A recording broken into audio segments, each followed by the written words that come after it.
So we are back at YMCA Exeter. Today we are looking at Stage 2, which is our second housing property, where young people will move after Stage 1 to continue their journey to achieve their goals and their hopes. Stage 2 is where young people will be mainly focusing on employment, education and training, what they want to achieve in the career field. They have a house share there, less support than Stage 1, but we're still there to help them with their day-to-day. Today we're going to be looking at Dan's story.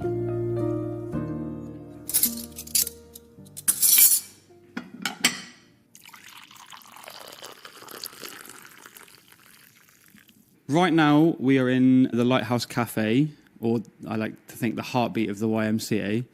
It's important for me, and I like to think other residents, because it's a communal place. So if you move in and you're from a situation where maybe you don't have many friends or family, it's a place that's automatically open, willing, and consistent as well, which I think is really important.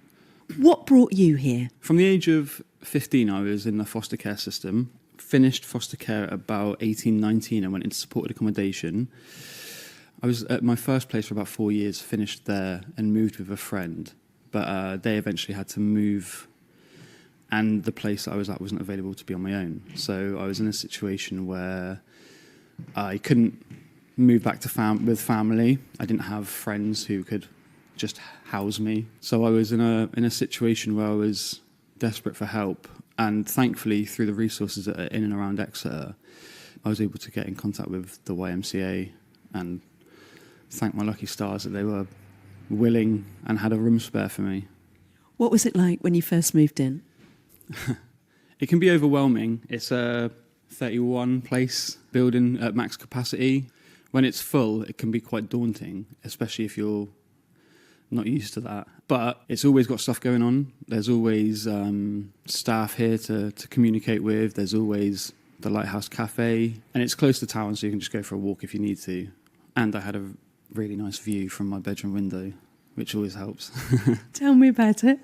It looked right over Exwick, over the river. I was high up. And yeah, the view, especially over Christmas when you have the lights, yeah, it was beautiful. It was nice to just sometimes look out there and reflect, because it's easy to think, oh, I'm not where I want to be right now in life, so I feel sorry for myself. But sometimes looking out that window and seeing how gorgeous it was like, maybe I'm in the right place at the right time. What did that view, that room, and the experience of being here give you and then enable you to do?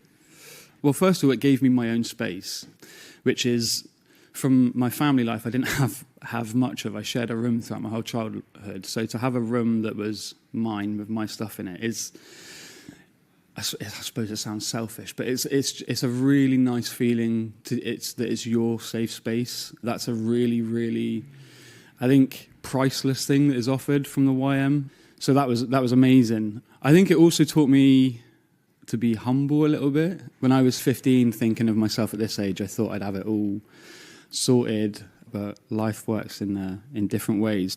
I was hard on myself for not being where I wanted to be, but sometimes just looking out that window and taking a breather, it clears your mind a little bit. How long were you here and where are you now? So I was at this building for, I think, just over a year, and I'm now at Stage 2.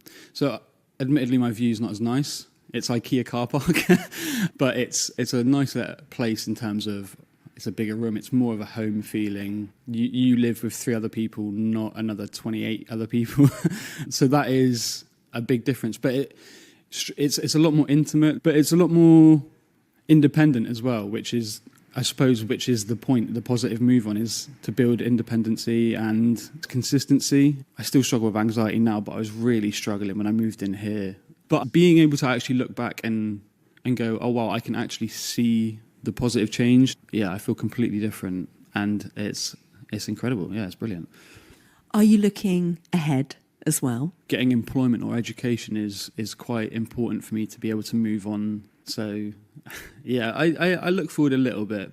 And that's another thing that the YMCA are absolutely amazing at, is that it doesn't matter what your interests are or how sociable you're feeling, to what degree, there's always something available, whether it's maybe just coming and learning how to make a simple coffee in the cafe, or a panini in the cafe here, or ice skating this week. It's adjustable for you, which is incredible.